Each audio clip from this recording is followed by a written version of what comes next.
The Mandela effect believers believe GIF was once called Jiffy. It is somewhat true. Many, it seems, did call Jiffy. Just check the archives. There are plenty of accounts of the name Jiffy referencing Jif peanut butter. Does it mean it was actually called Jiffy in any official capacity? No, not at all. Jif peanut butter is an American product started by Procter & Gamble and purchased by the J.M. Smucker Company in 2001. Jif debuted in 1958. Here is the official trademark registration filed in 1957. There are absolutely no official records showing Jiffy as a peanut butter product. There's no doubt the Jif and Jiffy confusion is human-made, not metaphysical. And probably the mistake there for a while was the intuitive spelling of the name Jeff, transcribed to Jif from J-I-F-F. And I see that because the archives show many times the spelling J-I-F-F rather than J-I-F. With that and our main reason of incongruity and bias, why wouldn't we expect Jiffy to have also been a human error, part of the historical timeline of errors? The Mandela effect individual would expect a lot, however. They would ask, I would expect the newspapers to fact-check. How could they get it wrong? but we have been over this, that humans are not perfect, and you are looking at an error without the technological support to facilitate the things we take for granted now. More importantly, the journalists too are part of the perceptual errors and bias. We had many journalists spell it correctly, as seen in the archives. You had a good number spelling it J-I-F-F. And you had a few journalists, along with even more consumers, calling it Jiffy. All a mixed chronology, mind you. We see the same convention that we saw with Chick-fil-A, namely incongruity and bias. But even if one were to make the argument that a simple phone call could have definitively helped, the fact remains that generally these small details were not a concern, even for the consumers. Obviously, between the errors J-I-F-F and Jiffy, all in mixed-up times, in mixed-up instances, it demonstrated that it wasn't a priority on the journalists' minds or consumers. And to cover other conceivable reasons, perhaps each individual assumed they spelt correctly based on common, flawed perceptual mechanisms of bias and incongruity. In other words, there was no reason to doubt the name. Perhaps there was even a slight variation in the flaw to have yielded multiple errors. Newspaper clippings show history and casual mention of Jiffy peanut butter, or J-I-F-F, by different individuals, consumers alike, with absolutely nothing official containing J-I-F-F-Y or J-I-F-F. Here are a few examples.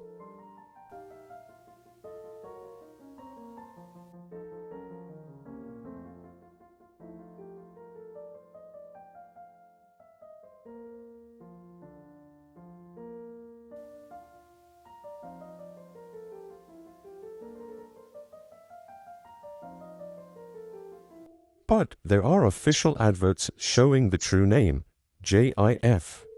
Many of them like this one.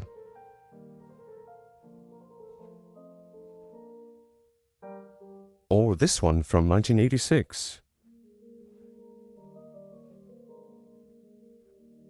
And as far back as 1972. We also have our good friend simultaneous evidence at play here. That's always a win for us in debunking the effect. In these pictures, one can clearly see the correct spelling of Jif in the body of an article mixed with a wrong variant in the same body, or official adverts showing Jif with wrong spellings in the body. There are a few examples of that.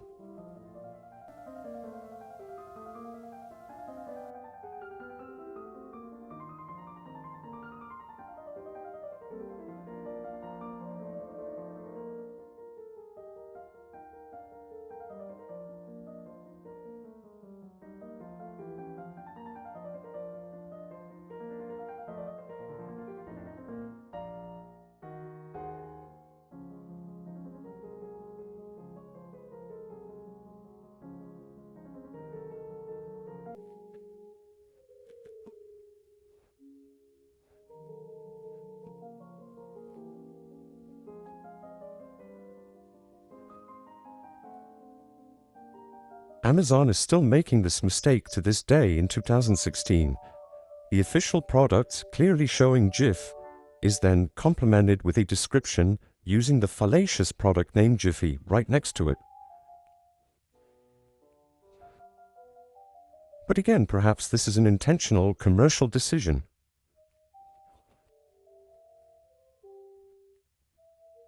Regarding URL ownership, the Smucker company, it seems, couldn't secure the URLs of the incorrect spellings of their product.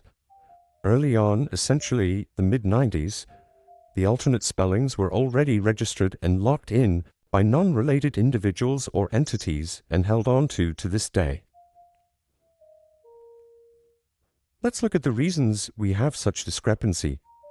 As we discussed earlier with Chick-fil-A, Jif did fall under the category of using incongruity with unfamiliarity. It is precisely through this scenario where incongruity does not settle salience but invokes dissonance. Bias then works to change that. Suggestibility also adds to that. What is a GIF? It is a short word but not a true word.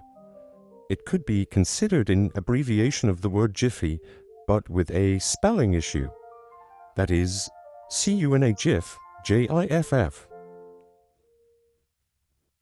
So it really has no meaning other than when in a changed state, namely jiffy, or J-I-F-F. We can say perhaps it is easy to remember in and of itself. It establishes incongruity, however, somewhat resembling another word, or the name Jeff. There is a hint of familiarity, but only when changed. Prior knowledge here is the existence of Skippy, for example. Bias and memory desire to move from extreme incongruity to congruence. Since it appears GIF's incongruity is extreme as a word we do not identify, but resembles Jiffy or JIFF as closest to Jeff, these errors arise to establish salience. Skippy, being a proper name, started out with congruence, but really barely had any competition as well. Take note, the idea of incongruence works better for novel products in an ongoing market with competing products. Early products without competition probably had it much easier. When a product can't provide identity through the right amount of incongruity, or through simple yet unique names and logos, it manifests as dissonance and is ignored or subjected to bias of familiarity without effectiveness. Either something's novel and stimulating through proper incongruity, to incongruence inducing mental change, such as chick to CHIC, or is adjusted through memory back to the familiar. The perspective error evolved from this and came closer intuitively to Jiffy, due to the desire for congruence in this case. Skippy's suggestibility further fueled bias, since that was the other major established competitive brand that came before Jif. Peter Pan likewise. Jiffy, in its congruence, sounded more endearing and brought us from the ambiguity of Jif back to familiarity. Jiffy's suggestibility was further pushed along by presence of other products named Jiffy, while also being an actual English word. There are quite a few Jiffy products, by the way, all of mixed registration dates, and I don't think the most recent products are any less viable as proof of other influential Jiffy products, because what matters most is the moment of the inception of the suggestion. That most people are now recently questioning Jif versus Jiffy. A couple of years of exposure to a product with a similar name is sufficient when proclivity to believe the effect is strong. Further, we especially cannot escape the innate bias that we hold. Products either suggest incongruity, in which bias influences the perception to match the whole, such as having chick match the incongruity of fillet, or are mentally reverted to familiarity, such as Jif remembered as Jiffy. Having said that, we have suggestibility as well. There are, as I said, many Jiffy products from different time periods one can see for themselves. I do affirm that Jiffy Pop probably had the most impact regarding suggestibility. Jiffy Lube has been in some spotlight for a while now, but Jiffy Pop was essentially registered at the same time as Jif in 1959 and had a longer popularity as another edible product. I also think Jiffy Muffin and cake mixes also had some influence. Here are just a couple of actual Jiffy products merely scratching the surface.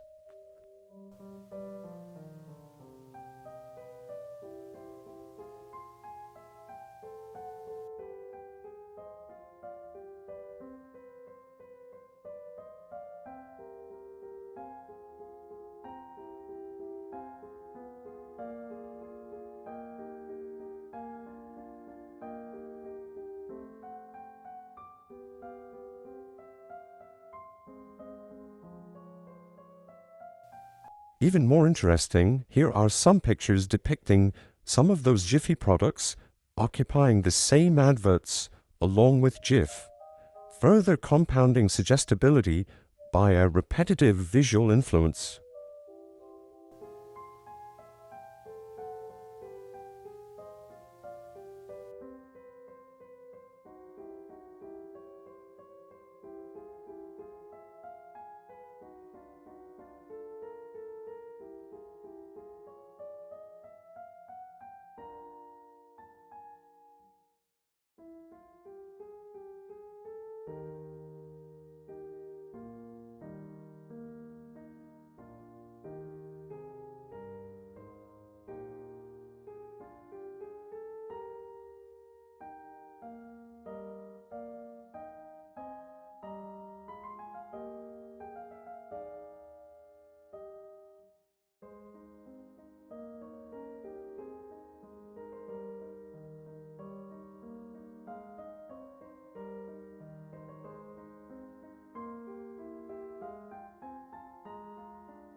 Of course, these reasons can and do apply across the board with all product name mismemories, but Jif and Chick-fil-A illustrate it best.